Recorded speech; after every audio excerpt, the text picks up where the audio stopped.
Has there been a recent discovery that has made you rethink an aspect of our current present?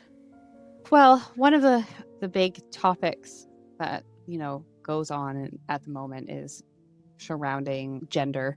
There is more and more stuff coming out of the ground that just proves that gender was more fluid than we previously thought that it was in the past. So, there's a case on the Isle of Scilly. It's just off Cornwall in the UK. They found a 2,000-year-old grave that had a mix of grave goods with male and female associations. It was really unusual. And they couldn't really do an analysis on the bones because they just weren't in good enough condition to do it through the traditional osteological method. And even stuff like aDNA, where you can take a sample from a thigh, I think the bones were almost disintegrated. But in these cases, oftentimes the last bone to disappear or into the soil or to disintegrate is your teeth. Your teeth preserve really, really well in the soil.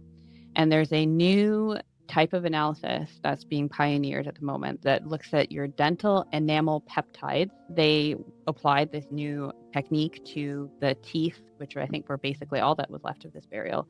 And they found that the burial was female, which has a lot of implications of like, what does it tell us about female warriors from 2,000 years ago? It was a period in this area that was high conflict.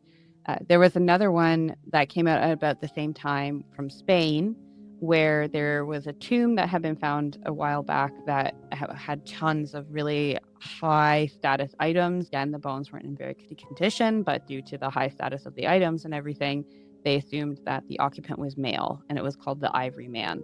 And then they applied this dental enamel peptide analysis to the same bones, and they found that it's actually a woman or female, which again, it just completely rewrites the history of this particular find.